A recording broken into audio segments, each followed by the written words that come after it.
Assalamualaikum warahmatullahi wabarakatuh.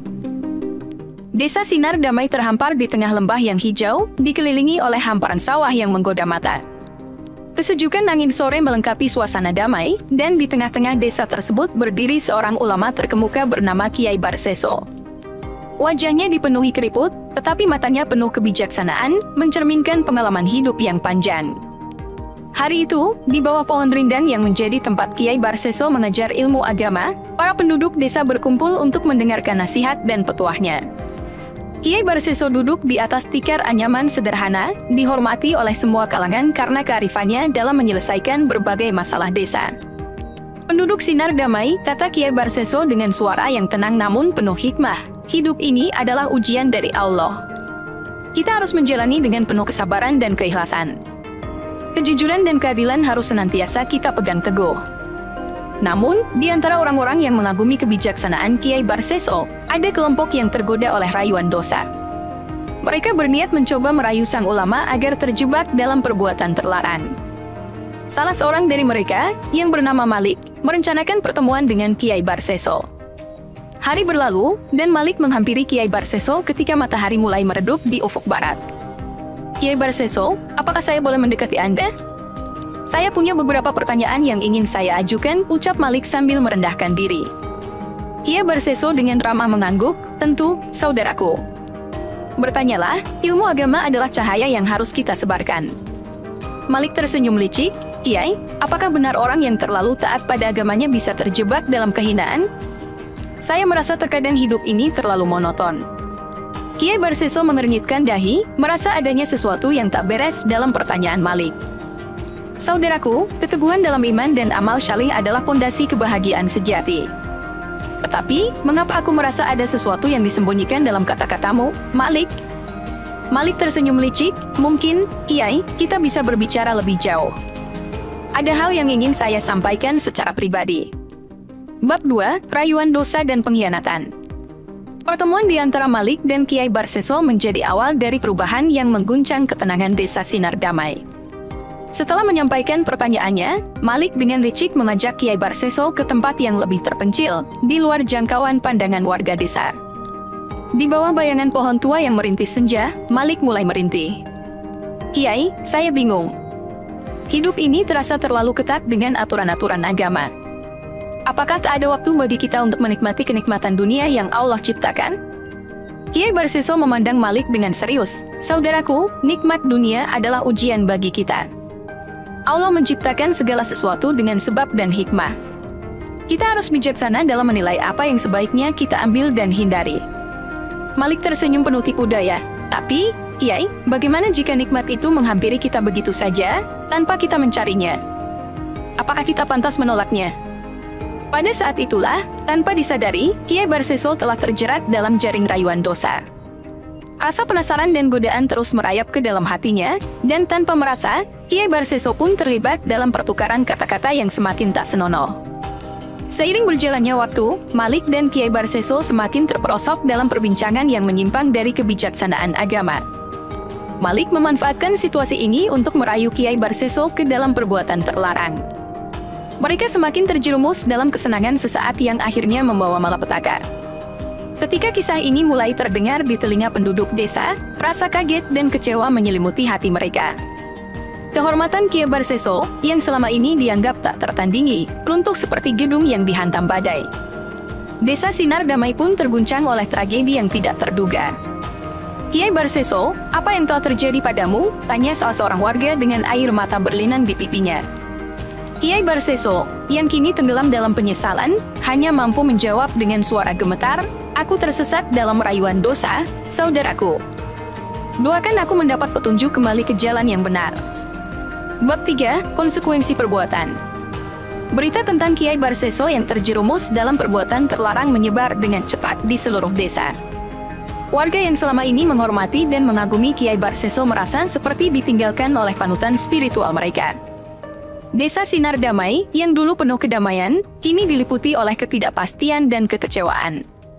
Dalam suasana keheningan yang terasa begitu berat, Kiai Barseso meratapi perbuatannya di tempat pengasingannya. Dia menyesali setiap langkah yang membawanya menuju jurang dosa. Salmah, putri raja yang menjadi korban tak bersalah dari perbuatan Kiai Barseso, kini dikenang sebagai lambang ketidakadilan dan tragedi.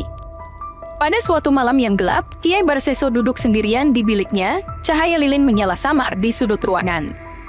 Suara desiran angin malam menggema, menciptakan suasana yang semakin menegangkan. Tiba-tiba, muncul bayangan Salmah di hadapannya. "Salmah, maafkan aku," bisik Kiai Barseso dengan suara penuh penyesalan. "Aku telah menyia-nyiakan kebijaksanaan dan kemuliaan yang kau warisi dari ayahmu. Aku tak layak dipanggil ulama." Bayangan Salmah hanya terdiam, menciptakan ketenangan yang menusuk hati Kiai Barseso. Dia merasakan beban dosa yang begitu berat, menghimpitnya seperti bebatuan besar yang tak terangkat. Sementara itu, di desa Sinar Damai, warga bersatu dalam kekecewaan mereka. Meskipun terkejut dan terluka, mereka tidak lupa akan nilai-nilai keadilan dan kebenaran yang selama ini diajarkan oleh Kiai Barseso. Beberapa tokoh masyarakat mencoba memberikan pandangan bijak untuk menyikapi peristiwa ini. "Hendaknya kita belajar dari kesalahan Kiai Barseso," ujar seorang tokoh masyarakat. "Setiap tindakan memiliki konsekuensi, dan kita harus tetap berpegang pada nilai-nilai keadilan dan kebenaran, meskipun panutan kita terjerumus dalam dosa." Desa Sinar Damai, meskipun dilanda duka, mulai bersiap-siap untuk menghadapi masa depan yang penuh tantangan. Masyarakatnya belajar dari kejadian tragis ini, bahwa integritas moral harus dijaga dengan sungguh-sungguh, dan bahwa pertobatan adalah jalan menuju pemulihan dan kebaikan yang sejati. Bab 4. Pertobatan dan harapan baru. Kiai Barseso, yang terhempas dalam penyesalan dan kegelapan, memulai perjalanan menuju pertobatan.